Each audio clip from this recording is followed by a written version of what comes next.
Hello. My wife betrayed me, so I carefully orchestrated a nuclear-level revenge, a meticulously crafted plan designed to manipulate, expose, and utterly destroy both her life and that of her lover. I thought my life was a solid structure, built on trust, love, and a future that stretched ahead of me without any doubts. At 32, I had everything a man could seemingly want: a stable career in software engineering, a home filled with warmth, and a wife I adored. Sophia, my wife, was my greatest pride. We met in college, and 3 years later, we were married. Marine biology wasn't just her profession, it was her passion. I supported her every step of the way, believing that we were building something unshakable. Then came the opportunity of a lifetime. A prestigious research expedition in Hawaii, 6 weeks studying marine ecosystems alongside the best scientists in the field. At that time, I had no idea that she had already been cheating on me for 6 months. I helped her pack, kissed her goodbye at the airport, and watched her walk toward her dreams, never suspecting that I was also watching my family slip through my fingers. For the first couple of weeks, everything felt normal. We texted daily, called when she had time, and sent each other pictures. She told me about her work, the dives, the discoveries, and the excitement of being surrounded by brilliant minds who shared her passion.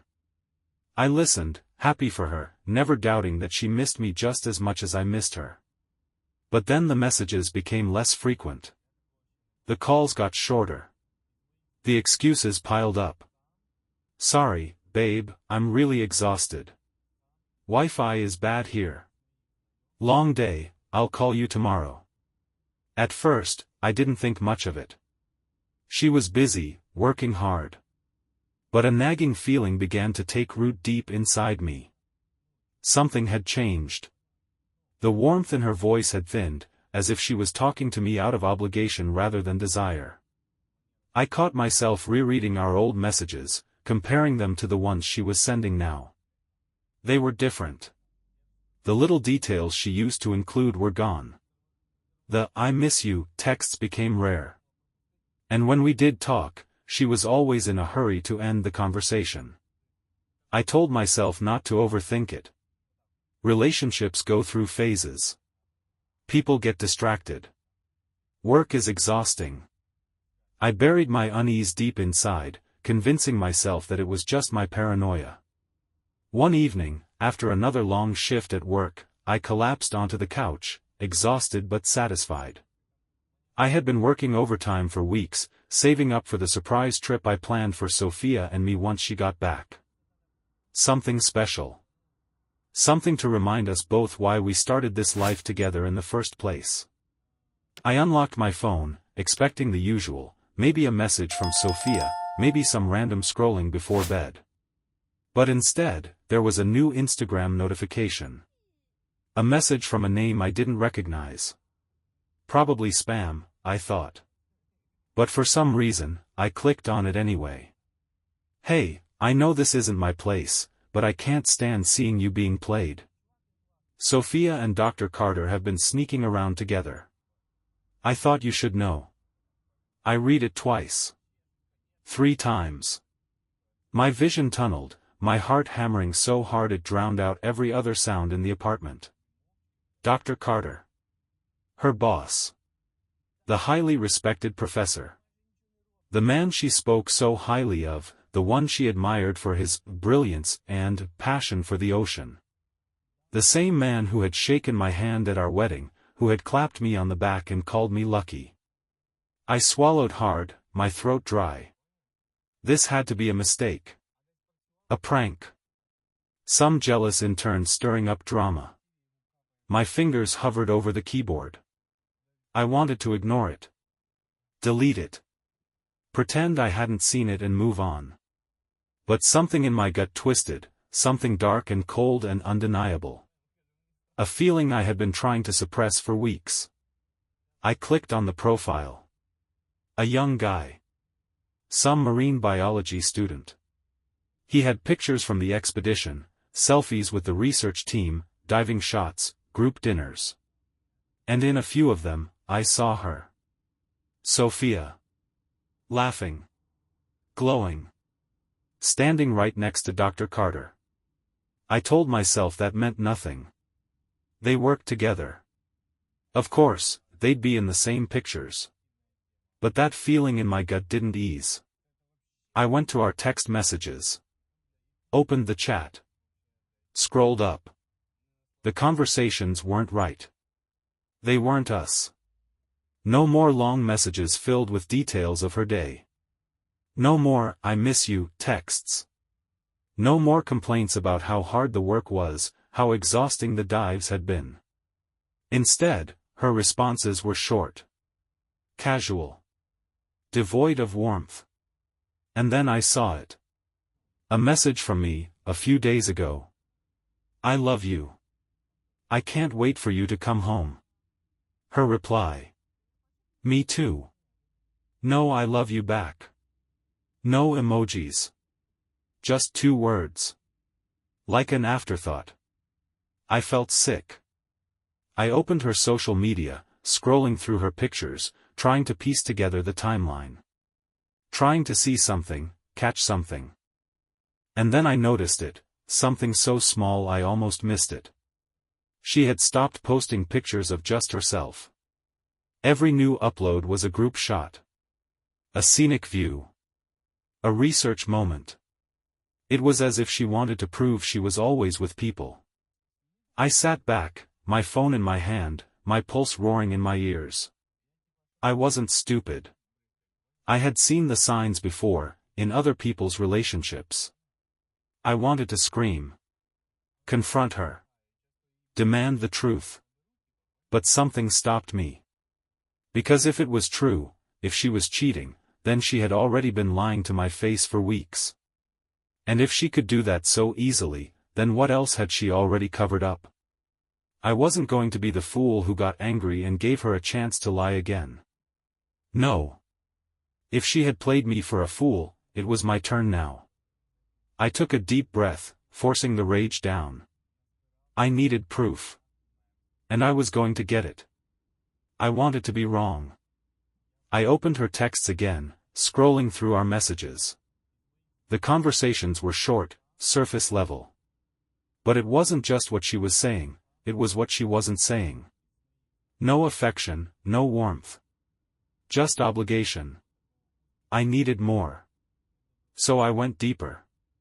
Sophia backed up everything to her cloud, a habit she had kept for years, ever since she lost her phone in college and swore it would never happen again. I knew her password. She never thought twice about it. After all, I was her husband. I logged in. At first, it was nothing. Pictures of fish, coral reefs, the research team. Innocent stuff. Then I saw him. Dr. Carter. He was in almost every photo. At first, just in the background. Then standing closer. Then too close. And then I found it. A photo of her and Carter on a boat, away from the rest of the team. The angle was low, almost like it had been taken in secret. Sophia was sitting between his legs, leaning back against his chest, her head tilted toward him. He wasn't just next to her. He wasn't just a colleague. His arms were around her waist. His lips close to her ear. I scrolled faster, my hands shaking. More photos. Drinks on the beach. A sunset shot, just the two of them. Then a picture of a hotel balcony. I almost scrolled past it, but then I saw the caption. Can't wait. It wasn't a research hotel. It wasn't a group stay. It was a private booking. For 2. I kept going, my mind racing, my pulse hammering in my ears. And then, the final piece, the flight reservation. Not her return ticket home. A separate booking, a week after she was scheduled to come back. A weekend trip. Her name. His name. She was planning to come home, look me in the eyes, and then leave again. With him. Not even a break. Not even time to pretend. I clenched my jaw, my fingers curling into fists. I had been saving money for a surprise vacation for her. For us.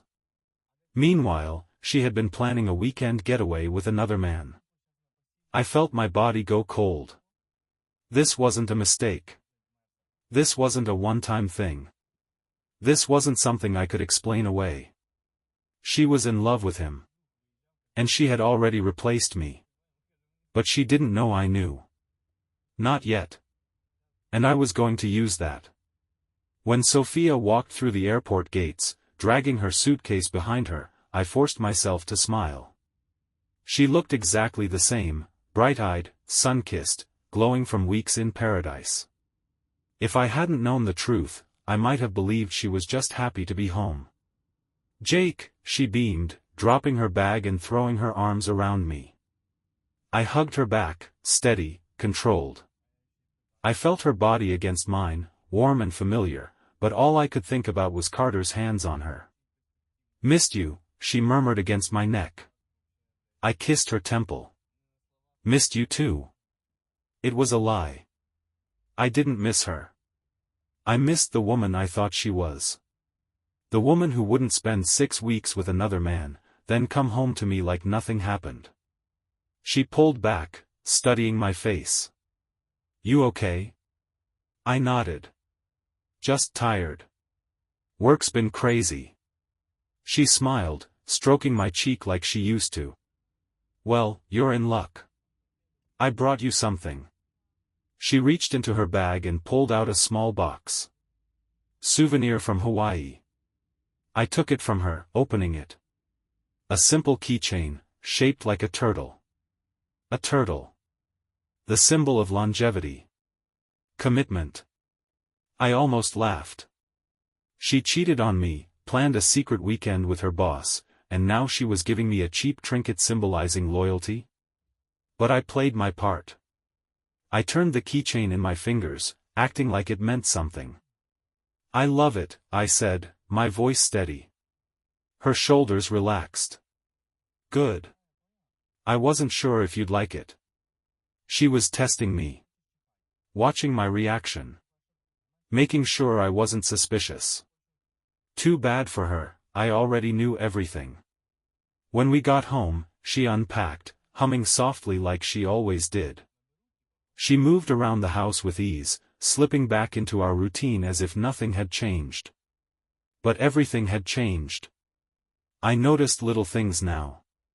The way she avoided eye contact when she talked about the trip. The slight hesitation before she answered questions. How she overcompensated, hugging me more, kissing me more, trying too hard to be the perfect wife. It was all a cover. She thought she was in control. She thought I didn't know. But I did. I was going to destroy everything first. At first, I thought I was imagining things. The bottle of my homemade marijuana-infused lubricant sat untouched in the same place on our nightstand. Yes, I'm into that kind of thing. I hadn't used it. We hadn't used it. Sophia and I hadn't had sex in months. But little by little, it was disappearing. I tilted the bottle, watching the liquid shift inside. Less than before. Definitely less. I set it back down carefully, as if touching it too hard would somehow shatter the last shred of denial I had left. She was using it. But not with me. The realization settled in my stomach, cold and heavy. I had spent weeks playing my role, watching her act like the perfect wife, all while she was bringing another man into my home. I started staying later at work. Not because I had extra work to do, but because I couldn't go home. I couldn't sit on the same couch where she had probably curled up next to him. I couldn't sleep in the same bed where they had been together.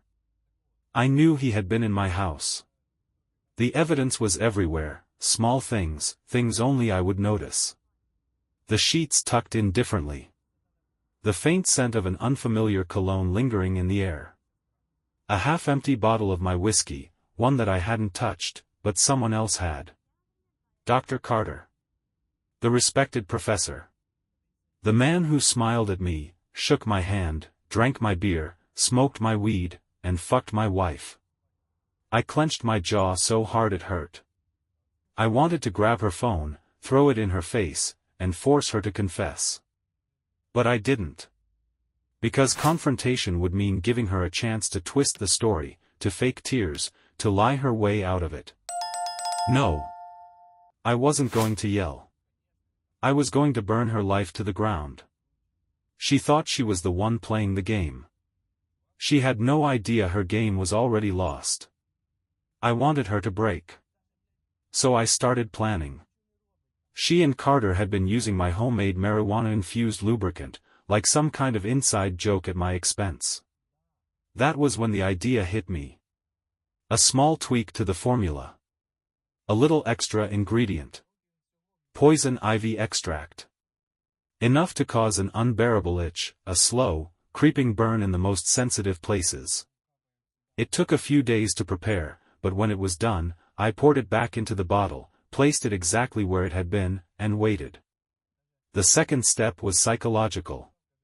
If she thought she had complete control of this affair, I was going to show her what real manipulation looked like.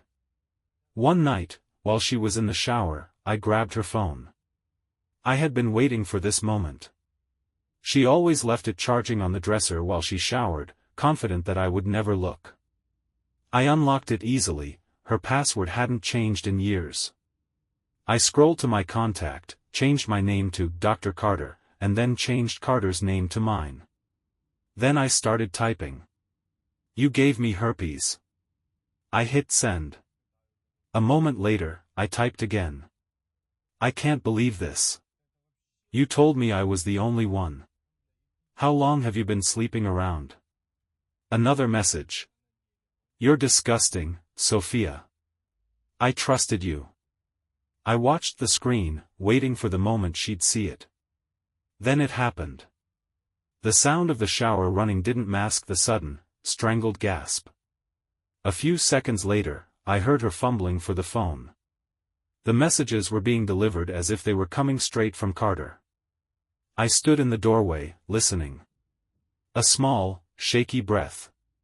Then another. The water was still running, but I could hear her scrolling, reading the messages over and over again. Then the first muffled sob. I smiled. She tried to keep it quiet, tried to hide it behind the sound of the water, but I could hear the panic creeping in. The hiccuped breaths. The way she struggled to hold back the tears. I could imagine her face, wide eyes scanning the messages, fingers trembling as she tried to make sense of it. I sent another one. "Don't ignore me, Sophia. You did this." That was when the screaming started.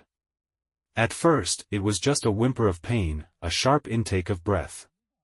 But it didn't take long before she started crying out, her voice strained, panicked.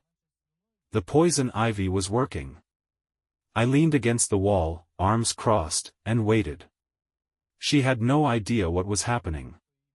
No idea that her body was turning against her. No idea that the messages were coming from me. A few minutes later, she shut off the shower.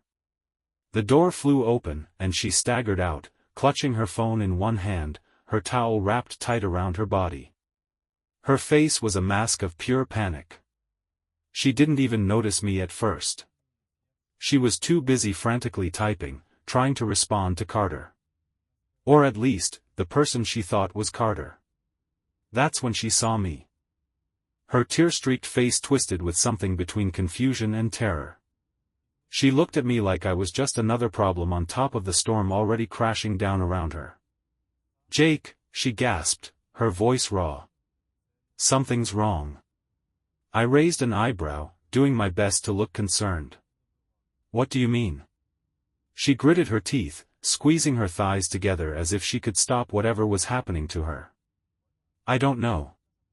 I think I had an allergic reaction to something. My skin is burning." I stepped closer, tilting my head. "That's weird. Maybe something you picked up in Hawaii?" Her whole body went rigid. That was the beauty of it. I wasn't accusing her. I wasn't angry. I was just watching her. Letting her paranoia do the rest. She swallowed hard, her hands shaking. No, I don't think, her words cut off as another wave of irritation hit her. She clenched her fists, her breathing shallow. It's getting worse, she whispered. I fought back the smirk threatening to creep onto my face. Oh, babe, I said softly. You should probably see a doctor. She didn't know it yet. But this was only the beginning. She was unraveling. I could see it in the way she moved, the way her fingers twitched when she held her phone, the way she chewed at her bottom lip when she thought I wasn't looking. Sophia was slipping, caught between the fire spreading across her skin and the storm of fake accusations I was feeding her. But she didn't want to go to the doctor. I suggested it casually, as if I was genuinely concerned, watching her squirm at the mere idea. No, she was too afraid of what they might find. Afraid of what it might confirm. She shook her head, forcing a tight-lipped smile. I think it's just a rash, she said. It'll pass. Yeah, I nodded, hiding my amusement. Probably just something you picked up over there. That same flinch. The one she tried to hide but couldn't. I wanted to drag it out. But I also couldn't risk Carter swooping in to save her. If she called him, if he reassured her, the spell might break. So I made sure that wouldn't happen. While she was distracted scratching at her thighs in the bathroom mirror, I grabbed her phone, went to Carter's contact, and blocked him. Then, just for good measure, I deleted our text conversation, the one where I had been pretending to be him. She wouldn't even think to check. She was too busy panicking. And I wasn't done yet. That night, while she sat curled up on the couch, pretending to watch TV but secretly stealing glances at her phone, I went into the kitchen and prepared the next phase. I had used the same trick before.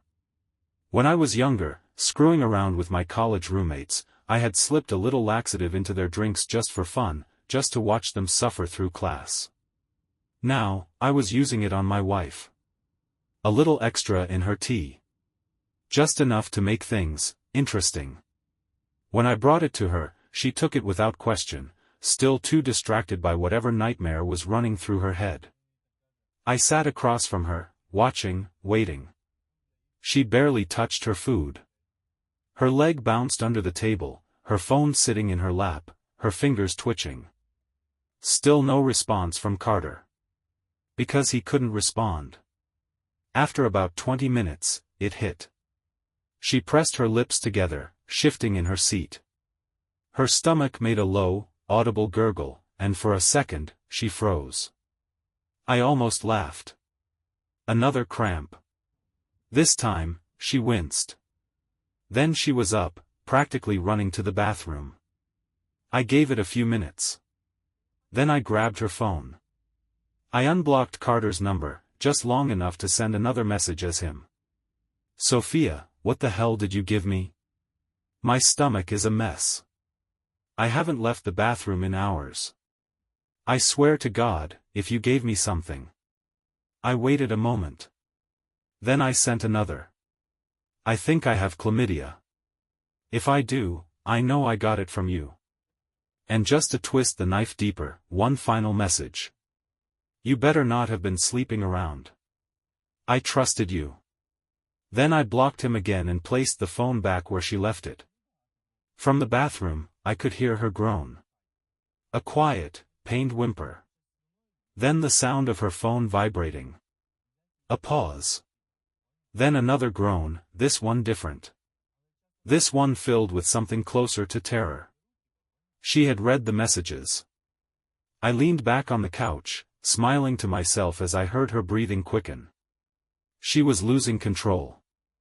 The next morning, I woke up early, stretching my arms as I glanced at the empty side of the bed. Sophia hadn't slept well, if she had slept at all. I had heard her tossing and turning all night, shifting under the covers, scratching at her skin, whimpering softly when she thought I was asleep. I got up and made breakfast. Eggs, toast, coffee. The usual. I wanted her to feel like everything was normal, like she still had control. She walked into the kitchen looking like a wreck. dark circles under her eyes, her hair a tangled mess. She was still in the oversized t-shirt she wore to bed, but what caught my attention most was the way she moved, stiff, uncomfortable. The itching hadn't stopped. She sat down at the table, shifting awkwardly in her chair, her nails digging into her arms, scratching just below the neckline of her shirt. "Morning," I said casually, placing a plate in front of her. She forced a weak smile. "Morning."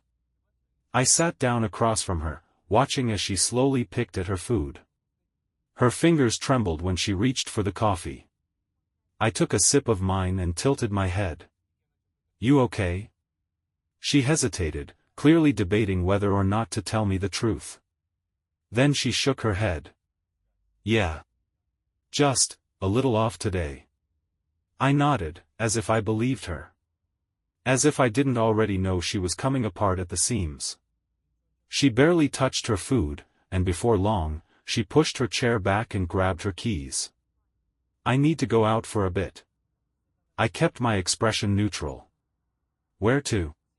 She hesitated again. Another tiny flinch. Then she forced another smile. "Just errands." Liar.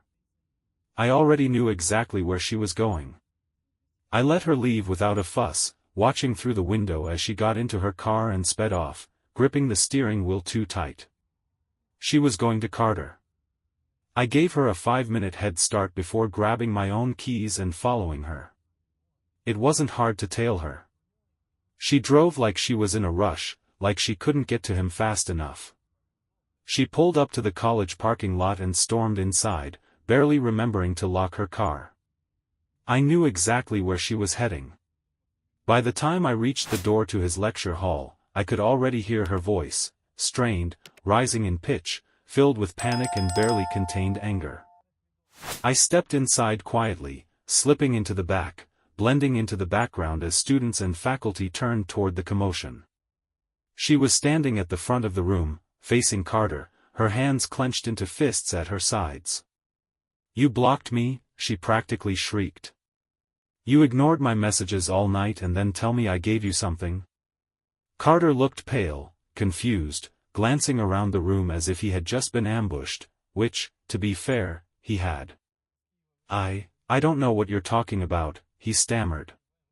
"You know exactly what I'm talking about," she snapped. "You told me you had chlamydia. That you thought I gave you herpes. You accused me of sleeping around." A few teachers in the room gasped. Students exchanged wide-eyed glances. Carter's mouth opened and closed, his face draining of color. I never said that." "You texted me," she yelled, yanking out her phone and shoving it toward his face. "You told me I ruined your life. That you trusted me. That I was the reason you were sick." He stared at the screen, his hands trembling as he reached for his own phone. His fingers moved fast, unlocking it, scrolling, checking.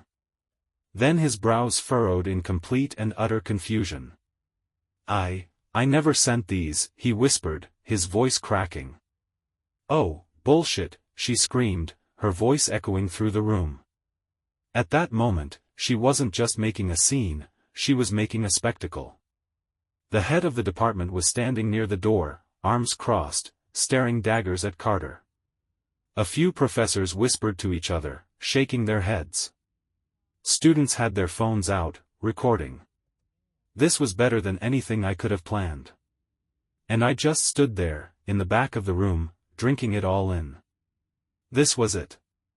The moment her carefully constructed life came crashing down. I had played my part perfectly. She had walked straight into her own destruction, and she didn't even know I was the one who had pushed her. I stayed in the back of the classroom, arms crossed, blending into the background. The chaos in front of me was unfolding better than I had ever imagined. Sophia was unraveling, her voice was raw, shaking with desperation as she screamed at Carter, waving her phone in his face. "You ignored my messages all night and then tell me I gave you herpes?" Carter, pale and sweating, kept shaking his head, glancing around at the students and professors in the room, as if hoping someone would step in and save him. I never sent those messages, he sputtered. I don't know what you're talking about. And then, like divine intervention, she walked in. Carter's wife. A classy woman in her late 30s, dressed in business casual, holding a brown paper bag with one hand and a thermos tucked under her arm. She was bringing him lunch. I had to suppress a laugh. She hadn't noticed the disaster yet, too focused on threading her way through the audience toward her husband. But the moment she caught sight of Sophia, red-faced, seething, visibly scratching at herself, her steps slowed. And then she saw Carter, who was also scratching right between his legs. For a moment, she just stood there, taking it all in, the wild-eyed graduate student clawing at her thighs, the very guilty-looking husband adjusting himself like he was about to burst into flames. "What the hell is going on here?" she asked sharply. The room fell silent. Carter stammered, his hands jerking away from his crotch like a child caught in the act. "Darling, this is just a misunderstanding." Sophia, still oblivious to the fact that she was about to make things worse, turned to Carter's wife with a triumphant glare. "Oh, you poor woman. You really don't know, do you?" Carter's wife narrowed her eyes. "Know what?" "That your husband has been sleeping with me for 6 months, Sophia announced, crossing her arms, still scratching furiously. Carter's wife just blinked at her. Then at Carter.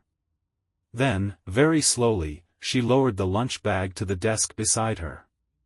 "You really are a piece of shit, huh?" she said to him, her voice deadly calm.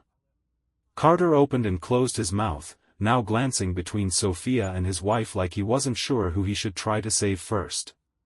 Sophia, meanwhile, was still going. "And guess what? He accused me of sleeping around because he thinks I gave him something. Can you believe that?" Carter's wife tilted her head. "Well," she said, dragging out the word. "Considering you're both scratching yourselves raw right now, maybe you did." The audience lost it. Laughter, gasps, murmurs, half the students were recording, and the professors standing off to the side looked absolutely mortified. Carter, who up until this moment had been trying to keep some semblance of dignity, snapped. "Oh, go to hell, Sophia," he shouted, stepping back like she was contagious. "You're the one who dragged me into this mess. You're the one who kept showing up at my house, begging me to leave my wife." Sophia's face twisted in pure horror. "Excuse me?" "Oh, don't act surprised." Carter spat. "You knew what this was. And now you've ruined both our lives just because you got jealous?" Sophia looked around, realizing, too late, that no one was on her side. Then Carter's wife started clapping. Slow, sarcastic claps that echoed through the lecture hall. "You're both pathetic," she said, picking up her purse. "And you? You're disgusting." She pointed a perfectly manicured finger at Carter. "We're done. Enjoy unemployment." With that, she walked out, not even sparing him a second glance. The head of the department, who had been watching this mess unfold, cleared his throat. "Dr. Carter, please collect your things. Your contract has been terminated effective immediately." Carter's entire body sagged. His career? Gone. I smiled. Sophia turned to him, her voice desperate now. "You can't just fire him." Carter glared at her. "Oh, shut the hell up, Sophia. This is your fault." Sophia opened her mouth, then closed it. And then, in front of everyone, her professors, her colleagues, the entire next generation of marine biologists, she turned and ran. Straight past me. She still hadn't seen me. Carter, meanwhile, was frozen in place, staring at nothing, probably realizing that he had nowhere to run. His career was over. His wife was gone. He'd never work in academia again. Last I heard, he took a job as a high school science teacher in some rundown suburb, spending his days explaining basic chemistry to teenagers who didn't care. Sophia?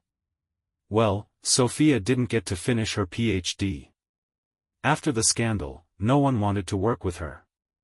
She dropped out, hopped between short-lived relationships, and eventually settled into a sad routine, always pregnant, always broke, trying to sell diet supplements on Facebook to people who just left her on read. And me? I walked out of that lecture hall feeling lighter than I had in years. Revenge wasn't just sweet. It was perfect. Bye-bye.